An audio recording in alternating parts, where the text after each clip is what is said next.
and introduce yourself, by name, and also if you represent an organisation or if you're a councillor or here wearing a hat other than a beach cap. It would be useful for us all very briefly just to know who everybody is. Shall I go this way around? Yes, please. Victoria Shoesmith. Ian Ball, outgoing chair of Sandwich Fucking Dan Friend, District Councillor, local resident. Lynn Ripley, Town Councillor, but here as a resident. And it's Shuker, also Town Councillor, but here as a resident as well. Nicholas Gray, Town Councillor, and also here as a resident. And behind, I think we're going to hear the same again. Colin Miles, councillor. Sorry, late, I went to the Bell Hotel.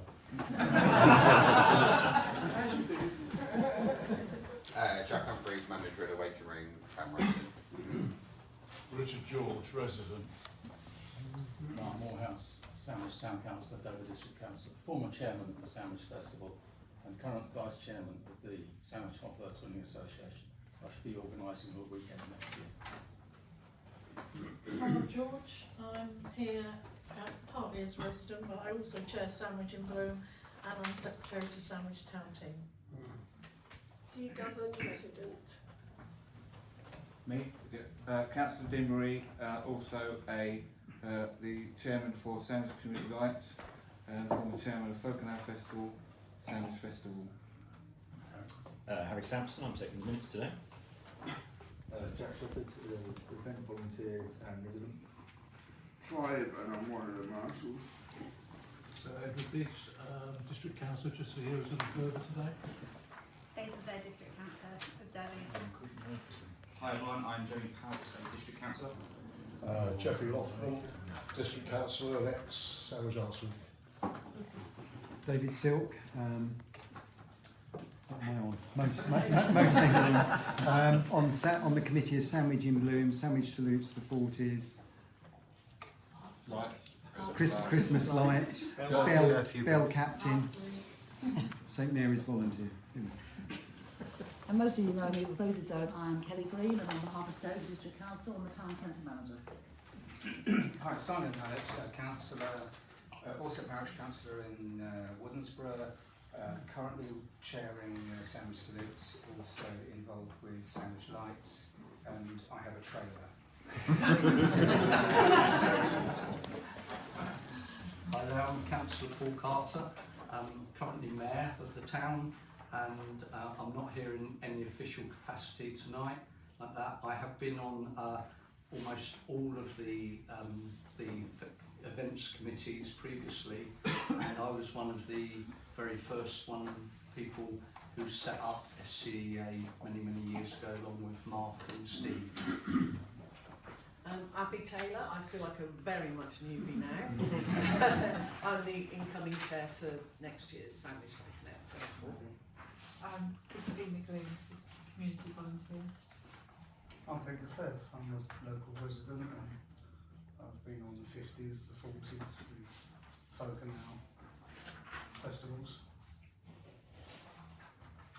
I'm Siobhan Matthews. I've been on most of the committees for most of the time that they've all been running, supporting them in every which way I can. Love them all, and I currently look after St Mary's Arts Centre. And I think you're still Secretary of SCEA. Yeah. Okay, well thanks everybody for that. I think we're quorate to have a council meeting. I think every council's here, isn't it? Apologies. We're certainly quorate for the SCEA meeting. I'm going to start with an apology that we didn't have an annual general meeting last year, not the year before because of the pandemic. And the pandemic did lead to a loss of continuity of various things. So really, as I've already said, I'm standing down. The accounts are what they are. Sorry there are no minutes or accounts from last year, but you've got 2 years worth here. This meeting is mostly about looking forwards, but I'll just make only 1 or 2 observations looking backwards. We started the Community Events Association when there was a sudden increase in number of events in Sandwich. Prior to SCEA, the council had started Sandwich Festival a long time ago, and lights have been running for a long time. But I think all of the other events have started in my time with Food Fair, the weekend, Folk and Ale, the festival, Arts Week, and so that increase in the amount of activity meant there's a lot of duplication happening, and we realised that if we pulled together we could save quite a lot of money on insurance. The shared cost is a lot lower than each event paying its own insurance. On equipment, so we ended up buying the gazebos, the white furniture, and all of the stuff that's currently stored in the lock-up.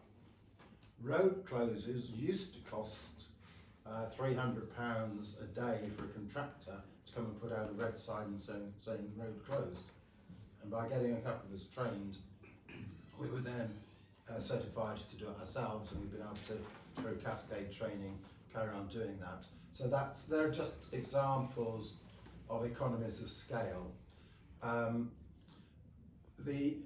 Each individual event, with one exception, has its own committee. So Folk and Ale, you just mentioned, is an obvious example where it does its own thing. So SCEA is in a supportive role, but it's not at all in a controlling role, with the exception of Food Fair. And that's where most of the income came from over the years. The Food Fair generated a healthy surplus, and I've got to go back a long way before I can see any evidence of a grant to SCEA from any public body. So it's been mostly using funds that we've generated ourselves through the Food Fair, and then have been able to share the spend across the organisations. The constitution is a very unusual one, because it says that each member organisation, and almost anybody who's putting on an events programme can join, but the cost of joining is effectively whatever that organisation feels it can afford. So it's kind of a voluntary fee basis. But we've never drawn upon it, so nobody's actually ever had to pay a subscription. That could change looking forward, because in a moment the accounts will tell their own story.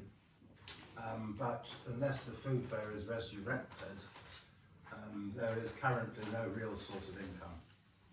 One significant change we made just 2 years ago was to register for VAT. The community interest company was disbanded when the cost of annual audited accounts was greater than the benefit of running the CIC, and it really didn't have a future. But that was the VAT registered organisation, but now this one is. So a classic example is Portaloos. If we're paying over £700 for Portaloos, 20% of that is VAT, so that's quite a healthy refund. If SCEA pays the bill and the organisation, the weekend, festival, whoever, then repays SCEA, it's a legitimate way of making it VAT efficient. So I've been keeping the books and making the VAT returns since we registered for VAT for the last 2 years, because I have been wearing both hats as chairman and treasurer, not because I wanted to, and certainly 3 or 4 years ago before the pandemic I tried to get that changed, but couldn't, and everybody seems to have been happy to have allowed me to continue. But I think it is important tonight that we regularise it and get everything back in line with the Constitution. I think that's all I want to say before moving on to the accounts, unless anybody would like to chip anything in of significant additional briefing before we move forward. I'm new to this, but I should imagine a thank you to you, Steve.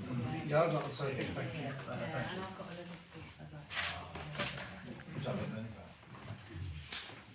So can I do it now or later? No, let's say go, yeah. I don't know. So the accounts.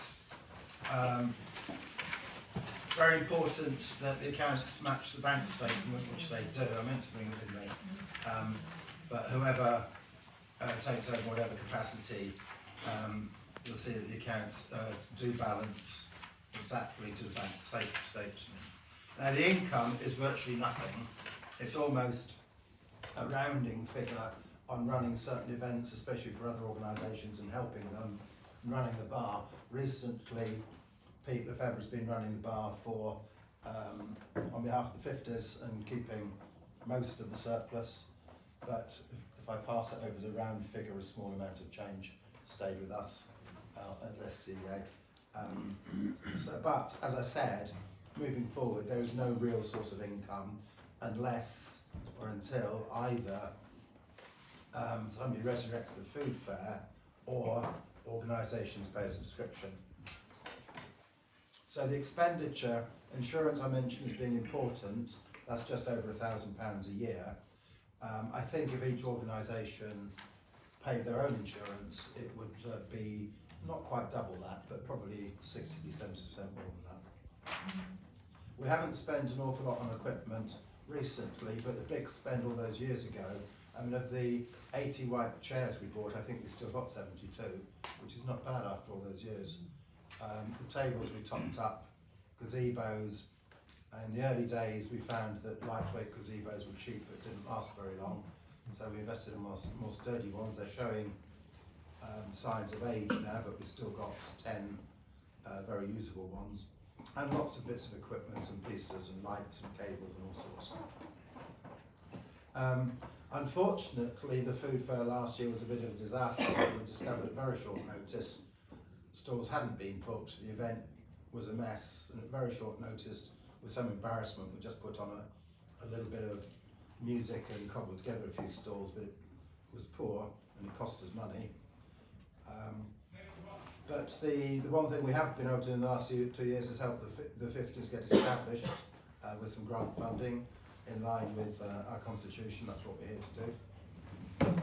The website publicity is interesting. Every so often we've paid for advertisements to go into the community ad man that gets distributed in Thanet and in Deal, telling those residents about the programme of the events. So you might not have noticed it at Folk and Ale Festival, for example, but SCA has promoted it as alongside the full programme of events for that season. And the website, of course, is there and is still there with a page, a section for each event.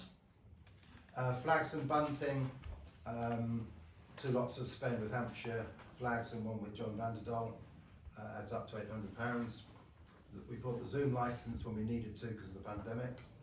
And we've chosen to help Martha Trust put their events on, both on the Forecourt Festival and in St Mary's, the German night. And that's quite totally discretionary. But it is an event for Sandwich Town, so it does bring people in.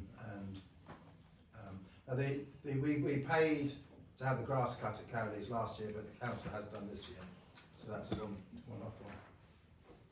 The land hire charges, I was absolutely under the working assumption that we did not have to pay for the hire of the Keep Green, so I wasn't paying the invoices, and eventually following a meeting with DDC was persuaded that we had to pay the accumulated backlog of invoices. It was suggested at the time we would probably be able to get some grant funding, but that hasn't materialised, so I paid off that accumulated cost. It would still be possible to take it back to each event that actually could have at the time paid the higher charges, but I've chosen not to, and I hope that still some grant was going to be forthcoming, but Mark advised me quite recently that's not very likely to happen. So a bit of miscellaneous, nothing in particular spend brings. Now the spend is netted off. That is the movement income. So the weekend is not VAT registered and doesn't have an online account. So quite a lot of the online bills are paid through SDA, then recovered from the weekend and netted down to 0. So the turnover has been close to 40,000, but the net spend is just 9,000.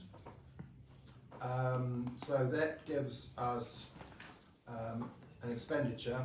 The VAT recovery has allowed that to be shown on the bank statements as income, giving us a net spend of just under 6,000. Balance brought forward 2 years ago was 8,368. It's now sitting at 2,509. So the new committee will start with a bank balance enough to run a year's programme, but not quite enough to run 2 years programme, I don't think. And that, of course, is for discussion. It's completely up for discussion what is the role of SCA moving forward, because it was of its time and for a purpose, and it's completely up for debate, discussion, what you think its role should be moving forward. Are there any questions on finances? Yes. You've given your second highest level of expenditure as a start up of the 50s Festival. I understand this year they all cleared off at early evening and didn't hold anything else that was open visible to the public. Will you be supporting it again next year? Well, I won't be on the committee, so it'll be nothing to do with me. We didn't support Victor's this year. That was the previous year to get the programme started. Well, it's extremely high cost here. But I think, in my judgment, that's exactly what SCA was set up to do. That was the whole raison d'etre of having SCA, to help people put on events and start up events. And it's a one-time only start-up. 50s is managing its own affairs. I'm sure Pete would take questions on 50s, but I don't. I'll take any questions. Well, why? But I've just said, I've just explained why 2 years ago to help start up a new event and get it on the show on the road is exactly what SCA is here to do. This year there's been no support from SCEA AGM 50s. So what happened this year is completely independent of SCEA, except as for every event you might have used the right furniture, the gazebos, etc., and that's about it. And secondly, on the level of insurance, you mentioned that each individual event should process or inquire about their own insurance. No, I don't think I said that. I thought you mentioned it. No, we have insurance for up to 16 events under one blanket But insurance do you policy. charge each event for that amount by per ratio? No, what I said was that currently and each year SCEA has paid the insurance for all the event and has not needed to recover it from each organisation. Moving forward, if SCEA does not find another source of income, then one option, of course, is to charge back to the events the cost of insurance. Mark? When the SCA was set up in 2011, the cost for each event was around about £700. So you multiply that by 5 and you're talking of £3,500. So we're saving quite a significant sum of money. Any other questions on the accounts? Yep. Can I just ask, what happens to the income from the weekend bike ride? It stays in a low weekend account, so low weekend has never had any public money of any sort. All the money goes back in. I've stood down as organiser for the weekend. Mark is taking it over, and he starts off with a bank balance of £7,000, and that's nearly all because of the bike ride funding the event. Stallholders in the French market pay a useful amount, but it's the cycle event that's proven to be so popular, so successful, that has led to that event being financially strong and not needing to do any applications for grants. Steve, is the bike event going to carry on? Because I believed, I heard that Andy wasn't going to continue doing the bike because of the organisation. You're quite correct, Andy. Like myself, I said after doing it for 14 years of organising the weekend, I'm ready to stand down. And Andy said after, he can't remember, it's 10, 11, 12 years of managing the signposting for the event, etc., being there on the day, the pit stop, the refreshments, he has been persuaded that he also must stand down, and he's quite clear that he won't do it next year. So as it stands at the moment, there won't be a cycle event at all, unless the new committee somehow finds a sponsor and organiser to make it happen.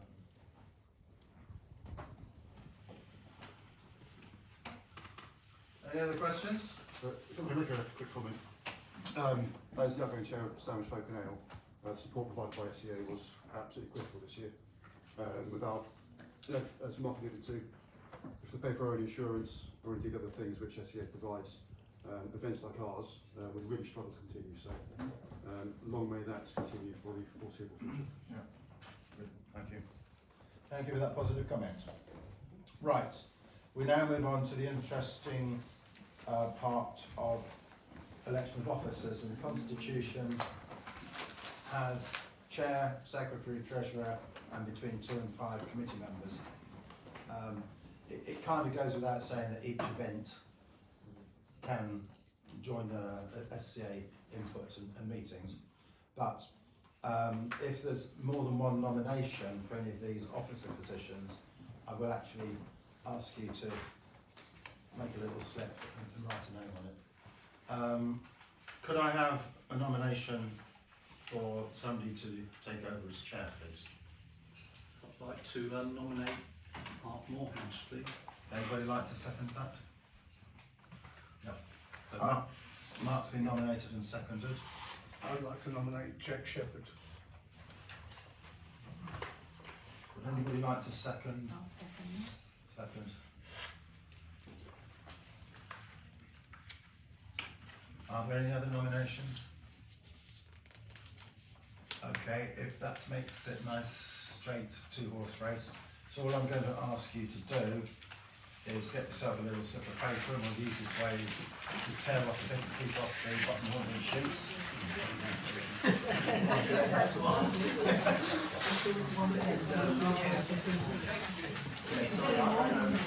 I know one of the candidates, I don't know the other.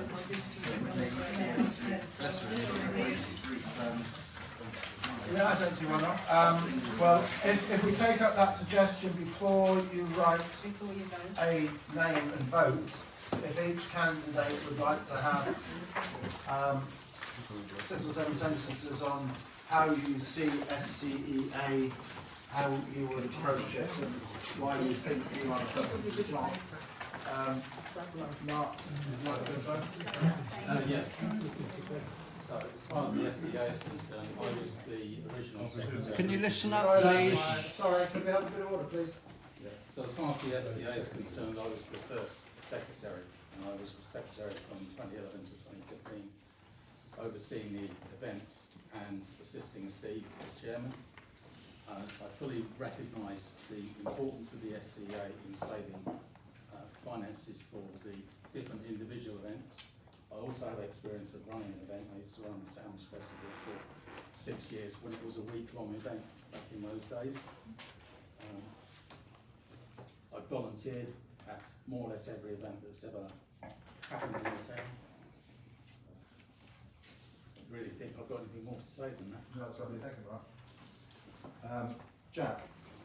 Yes, so a relatively long-standing event marshal throughout Christmas lights, folk and ale, 50s, 40s, the weekend, having participated in the cycle event and also doing the pit stop for it. I look forward to hopefully bringing a sense of togetherness for all the committees and events that take place throughout the year. And as Ian said earlier, echo to continue the support for everyone else.